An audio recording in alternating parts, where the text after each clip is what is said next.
Dans cette séquence, nous allons faire des exemples de l'application de la formule dérivée de k fois u, sachant que k est une constante. Donc déjà, si on rappelle, si j'ai une constante fois une fonction, je laisse ma constante et je multiplie par la dérivée de la fonction. Donc, 4 exemples, essayez de faire tout seul, faites une pause sur la vidéo et puis ensuite venez voir si vous avez juste. Donc sur les deux premiers, je vais beaucoup détailler, puis après on va commencer à faire ça un peu plus rapidement. Donc dérivée de 3x.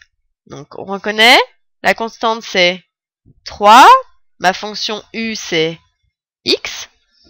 Dérivée de k fois u, on a dit qu'on laissait la constante, donc ça va faire 3, et on doit multiplier par la dérivée de x. Mais la dérivée de x c'est 1. Donc ça fait 3 fois 1. Ensuite, dérivée de 4x au carré. Donc je reconnais ma constante qui est 4.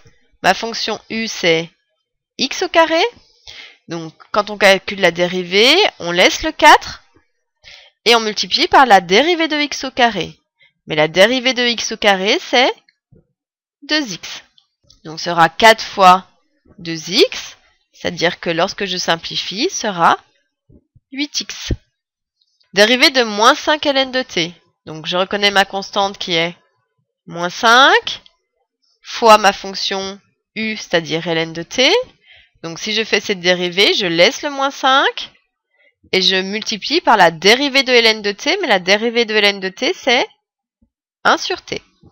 Donc si on simplifie, comme c'est une fraction, c'est 5 divisé par 1, multiplication des numérateurs, des dénominateurs, ça va faire moins 5 fois 1, moins 5, divisé par t.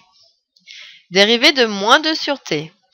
Alors, le coefficient, attention, sera moins 2, et la fonction u, alors je vais le noter en dessous, sera 1 sur t.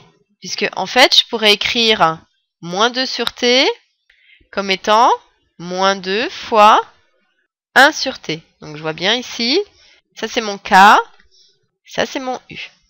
Si je fais cette dérivée, je laisse la constante, c'est-à-dire moins 2, et je multiplie par la dérivée de 1 sur t, mais la dérivée de 1 sur t c'est moins 1 sur t carré.